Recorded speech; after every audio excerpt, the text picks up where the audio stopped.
It is Wednesday, October 7th, 2024. I'm out for a ride again on the Tiger. Oh, it is about 12:46 p.m. I'm going to take the Everett Memorial Highway up to the ski bowl, and coming back, I'll take a dirt road over to Forest Road 31. And we'll continue down Forest Road 31, and at some point I'll turn around and come home. Hopefully I'll eventually get some good audio in these motorcycle rides.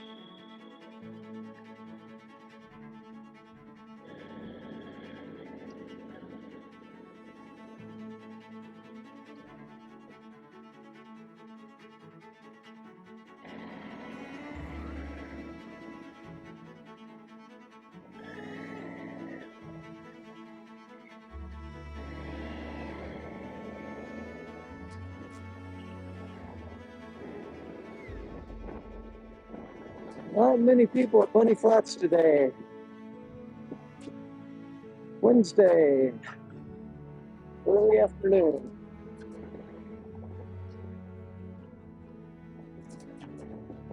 October, we're really kind of past the tourist season. Okay, here's the turn for the 10-gallon trailhead and also the road that I'm going to take over to Forest Road 31.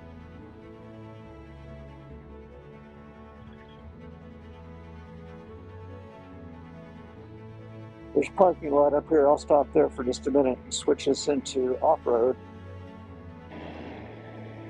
And this part of the road is pretty easy, but where I'm going to go gets a little bit more challenging.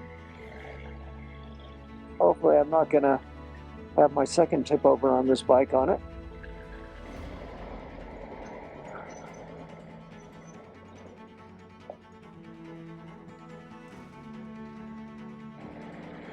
Okay, stand up, and so far easy, but we won't be all the way, I know that.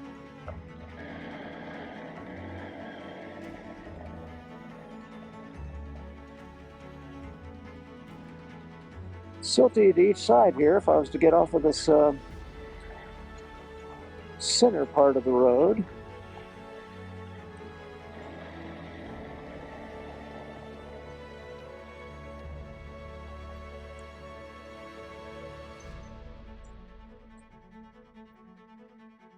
Got the clutch in, just doing the rear brake and front brake a little bit.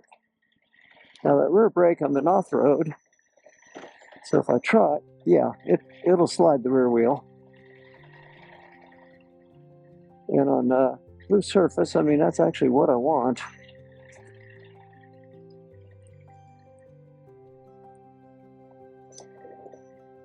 Better skid it a little bit again. No, when you got the ABS on,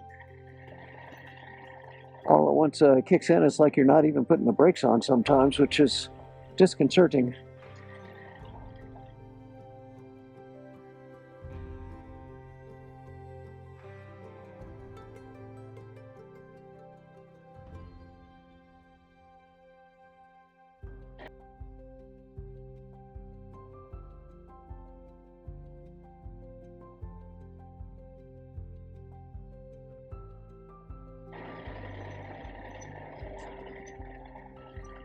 Oh, should have gone to the other side of this little thing.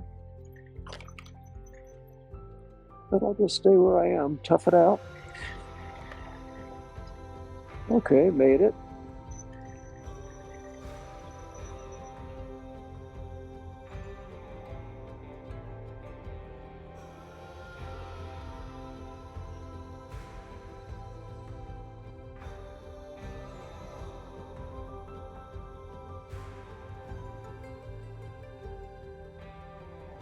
I mean, obviously, there's a whole lot harder stuff than this that you could ride an adventure bike on, but I'm not sure how much harder than this I would really want to go. Now, this is not rocky, and that really adds an extra complication and difficulty to things. That Eddie's loop I used to do on my KLX all the time was rocky and a little bit ledgy in places, which is why I'm not sure I will ever try to take this on it. A few rocks here, but fairly minor.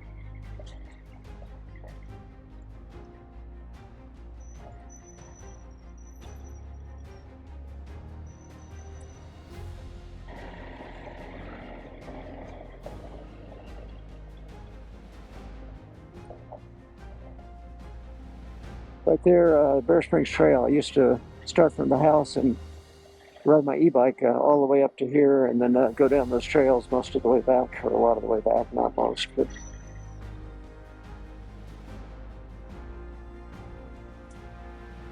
not on a motorcycle though. No way would I do that.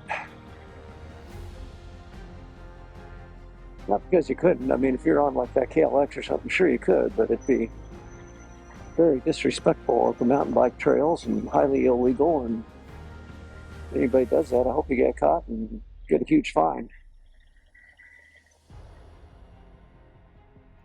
And those trails, I think, would be way, way too much for a 500-pound adventure bike. No, thank you.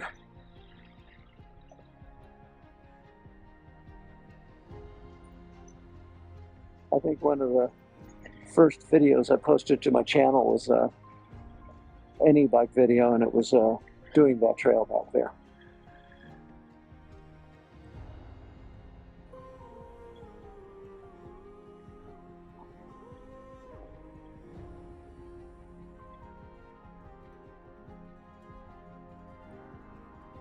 I read that the BLM around Moab, Utah is reconsidering whether they're going to let e-mountain bikes on their trails. Like I say, that is long overdue. They should have done it years ago.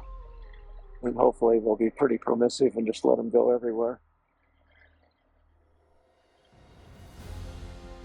Again, it's not legal out here, but when you ride these trails out here, I'd say a large percentage of the riders you see are on e-mountain bikes. And it's not doing any harm to the trails or threatening anybody. It's kind of like, what is the ever-loving problem with saying that you don't want an e-mountain bike in these trails?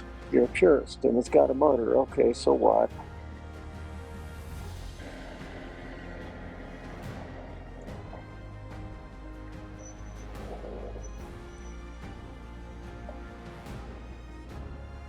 And the people saying that,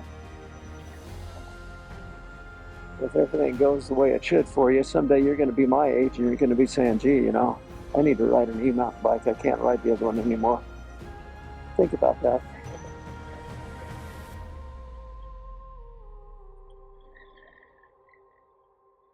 Anyway, so far uneventful on this road. This motorcycle is really good for lots of dirt roads.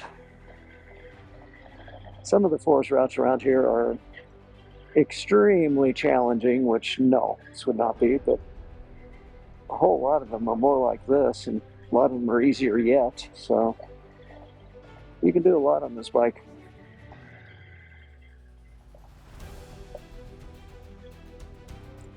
As I always say, just don't tip it over, which I have done once, and when I did, a kind-hearted soul that was camping in the campground where I was kind of rode through just looking at it and did a U-turn and tipped it over. Came over there, was kind enough to help me lift it. If he hadn't, I had my eastbound moto winch, which I was about ready to get out, use that, because I don't really want to hurt myself trying to lift this bike. I have lifted bikes heavier than this even in my younger days by myself, but you know, maybe that's why my back and everything hurts so much today. Not a good idea to do that kind of thing.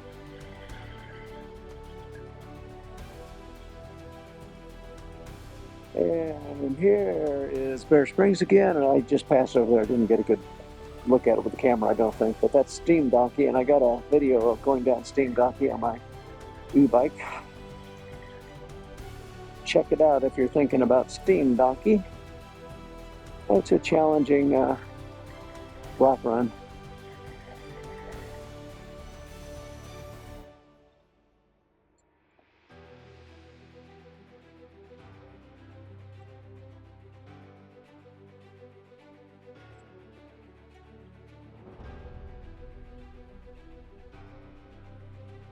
Honestly, I have ridden double black diamond mountain bike trails that I thought were easier than Steam Donkey, but the double blacks, usually they're quite steep. And honestly, just steep by itself doesn't faze me, doesn't bother me. But all the rocks and ledges on Steam Donkey.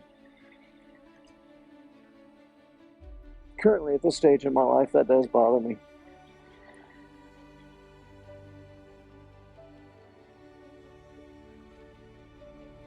And I got to pay attention when I'm riding on here. A little bit ruddy and got some soft, silty sand on it. In places, not everywhere. Sort of thing, though, if a moment's carelessness and I could be on the ground again. I don't want to be.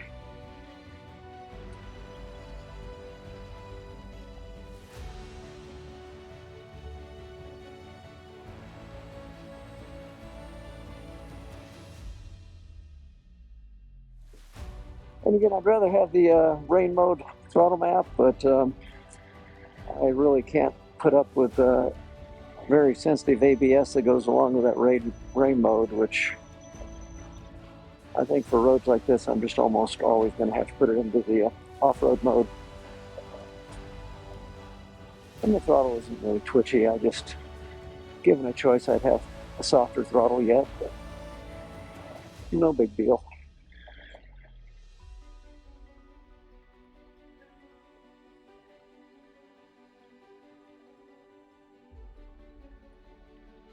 Just about off of this dirt road. I will turn left onto Forest Road 31. This can be a real mud hole sometimes, but it is all dried out at the moment, which I'm glad. Maybe soon not go through this when it's full of mud and water.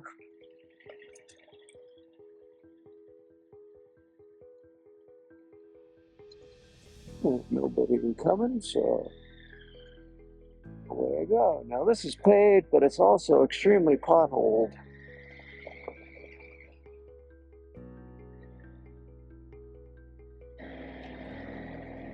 And for this, I'm going to stop, and I am going to put this into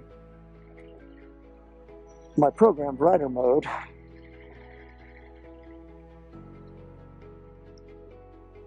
Okay, so with that, I got traction control off. I'm in rain mode for the throttle map, but unfortunately then I also get the rain mode ABS. But for what I'm doing, I don't think it's going to matter.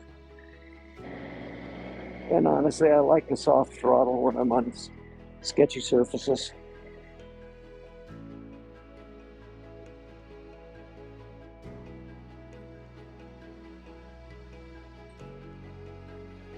And this is sort of paved, but it's also badly broken up pavement with a lot of loose sand and gravel on it in places.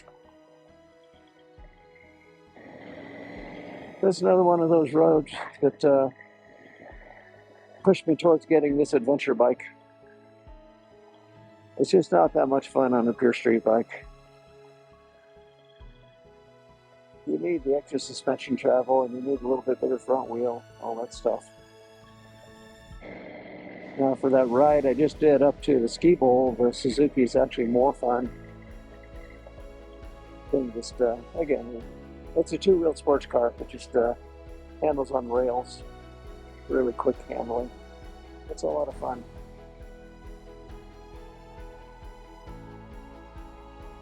But then that little dirt road I just did, and now this would not be much fun on it. The Suzuki is still for sale. Let me know if anybody wants to buy it. I have a feeling it's going to be around my house for quite a while. I've got it heavily discounted at $6,000. I'm not going to lower it anymore, at least not up through next spring. See what happens. You can wait to see if they got 2025s out yet, what they're priced at, but they were priced at $9,000 MSRP when I bought it. But you add to that, you're close to $1,000 dealer freight and set up for sale and stick on there. When you buy it used, you don't have to pay that. Now you're still going to have to pay tax and title, plate, all that stuff.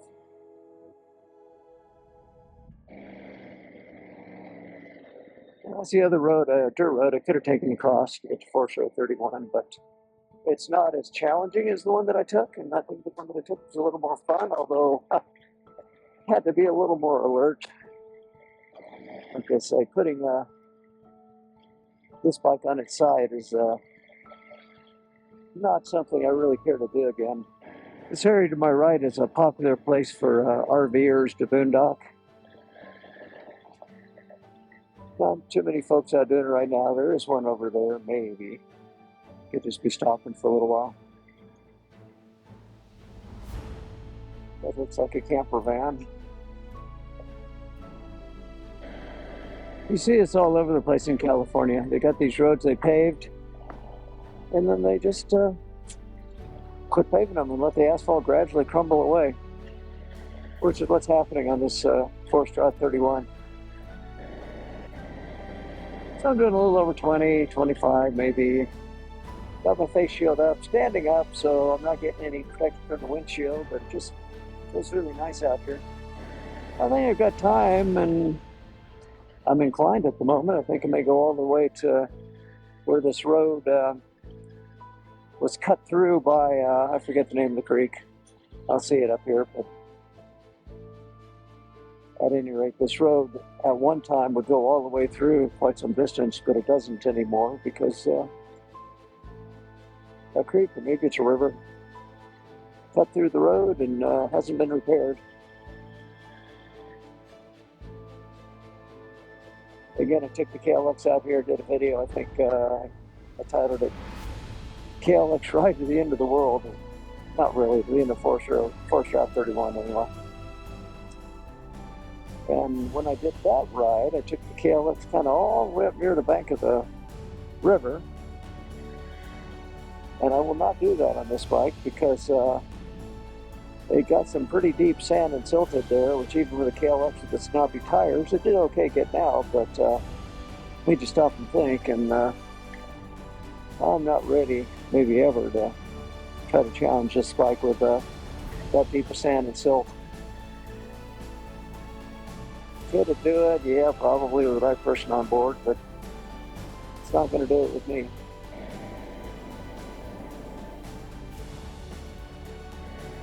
I'm going to be a little bit less likely to just explore some road I'm not familiar with on this, just because getting it turned around is a lot harder than turning around the KLX.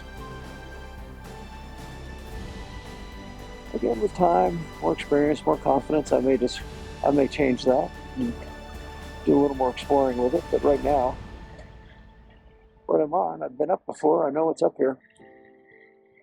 Okay, I've made it to the end of Forest Route 31.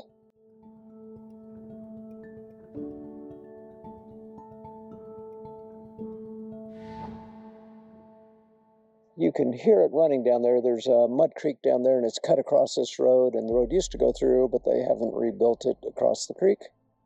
So this is as far as you can go.